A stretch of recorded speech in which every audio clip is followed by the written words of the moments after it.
মনে হয় না যে ফিজিক্যালি ওরা ফিটনেসের ব্যাপারটা একটু একটু ঘাটতি মনে হয়। ফুটবল সেন্স খুব ভালো।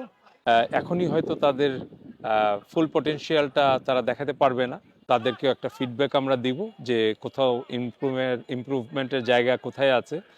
আজকে প্রথম দিন তো শুরু হলো প্র্যাকটিস ট্রায়াল। সে আজকে প্রথম দিনই কি আসলে আসলে কিছু দেখা আসলে টাফ, বাকি বিকজ তারা টায়ার্ড, বাইরে থেকে আসছে এবং সকালে সেশন ছিল, সেশন একটু গরম ছিল মাঠে। তারপরেও আছে ওভারঅল ওদের ফুটবল সেন্স খুব ভালো আমার মনে হয়েছে, কিন্তু ফিটনেসের ব্যাপারটা একটু একটু ঘাটতি মনে হয়। তারপর ফিউচার আছে, প্রসপেক্টার্স আছে, এদেরকে আরও আরও এই সময় লাগবে। ফিজিক্যাল কন্ডিশন খুব একটা ভালো মনে হয়নি, তবে ফুটবল সেন্স খুব ভালো এবং পজিশন ওয়াইজ কিন্তু প্লেয়ার খুব কম। একটা পজিশনে বেশি বেশি প্লেয়ার দেখলাম, বাট লেফট আউট লেফট সাইডে বেশি প্লেয়ার। মিডফিল্ড, স্ট্রাইকার, ডিফেন্স ওই ধরনের প্লেয়ার এখনও দেখতে পাইনি আমরা। তবে কালকে দুইটা সেশন আছে, দুই সেশনে আমরা আরেকটু দেখব, তারপরে আমরা ওভারঅল একটা ভালো রেজাল্ট দিতে পারবো। তারপর কষ্ট করে আসছে ছেলেরা, অবশ্যই ওদের অ্যাম্বিশন আছে। আমার মনে হয় কালকে ওরা আরও বেটার করবে আজকে থেকে। সো আমরা একটু দেখি। সব মিলিয়ে আমরা প্রথম দিন যতটুকু দেখলাম যে ওরা একটু টায়ার্ড মনে হচ্ছে, পাশাপাশি ওদের ফুটবল সেন্স ভালো লেগেছে। টেকনিক্যাল সাইডটা একটু একটু দুর্বল। আসলে এই ফিজিক্যালি ওরা ভালোই, কিন্তু ফিটনেস লেভেলটা আমার কাছে একটু খারাপ মনে হয় না যে ফিজিক্যালি ওরা ফিট। সময় লাগবে আর একটু। Thank you. প্রথম দিন হিসেবে আমরা বলবো যে আসলে ওদেরকে একটু টাইম দেওয়া দরকার, যেটার জন্য আমরা 3 দিন রেখেছি।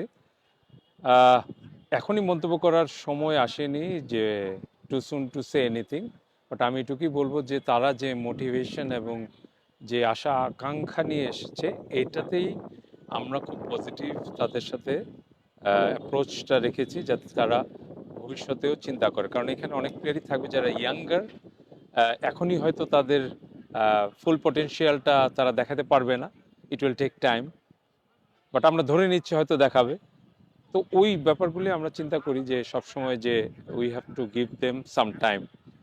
আর সবচেয়ে ভালো দিক হচ্ছে যে আমরা চেষ্টা করেছি একটা স্ট্রাকচার্ড ওয়েতে তাদের সামর্থ্যটা দেখার জন্য। একটা ভালো কোচিং প্যানেল আছে এখানে, বাংলাদেশের চ্যাম্পিয়ন টিমের কোচ, আমাদের যারা অন্যরা যা আছেন প্যানেলে, সবাই নামকরা কোচ যার যার ক্ষেত্রে। এটা একটা ব্যাপার। আর হচ্ছে যে আমি শুধু প্লেয়ারদের না, প্লেয়ারদের অভিভাবকদেরও ধন্যবাদ দিই, আর আন্তরিক ধন্যবাদ যে ওনারা নিজেদের ইনিশিয়েটিভে এখানে এসছেন এবং ওনারা সবসময় বাচ্চাদের প্র্যাকটিসটা দেখছেন। একটা হয় কি, যদি ফ্যামিলি সাপোর্টটা থাকে প্লেয়ারদের জন্য এটা সুবিধা হয়, একটা বাড়তি অ্যাডভান্টেজ থাকে, বিকজ প্লেয়াররা সবসময় সফল হয় না, ব্যর্থ হয় মাঝে মধ্যে। তখন ওয়েন দে কেম ইন, যে প্যারেন্টসরা তাদের বাচ্চাদের ওইভাবে, কারণ ব্যর্থতার থেকে আমরা বেশি শিখি, ওই জিনিসগুলি দেখবে। তো ওভারঅল আমি বলবো যে it's too soon to say anything, but let's see. আমার মনে হয় যে বিভিন্ন পজিশনের প্লেয়ার, আজকে একটা ফ্রি কিকে গোল দেখলাম। সো কিছু কিছু প্লেয়ারদের বিভিন্ন পজিশনাল খেলা আমরা নজরে রাখছি, এবং এটা তাদেরকে একটা ফিডব্যাক আমরা দিব যে কোথাও ইমপ্রুভমেন্টের জায়গা কোথায় আছে। তো আশা করি হোপফুলি আমরা যে we will be there in our approach, যেটার জন্য আসলে করা এটাতে আমরা সাকসেসফুল হব। আরেকটা বিষয় হচ্ছে যে সকালের সেশনে প্রচন্ড গরম ছিল। হুম। তারা এই রাইট, টেম্পারেচার ইউজ করেন, সেকেন্ড সেশনে কিছুক্ষণ ছিল, বেশিক্ষণ রাইট, ছিল না।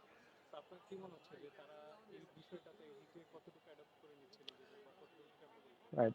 So it's a very big challenge যে এই হিউমিডিটি এবং হিটটা অ্যাবজর্ব করা, এবং এইটা হচ্ছে ওদের আমরা কালকেই জানিয়ে দিয়েছি যে এই গরম এবং এই ওয়েদারটা কিন্তু আমরা কনসিডারেশনে রাখবো, যে তোমাদের পারফরমেন্সে এটা বাধা দিয়েছে, ওইটা ধরেই আমরা তোমাদের অ্যাসেস করব।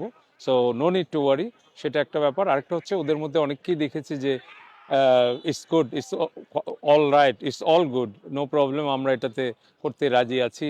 এই কষ্টটা না করলে ওরাও জানে যে to be successful you need hard work.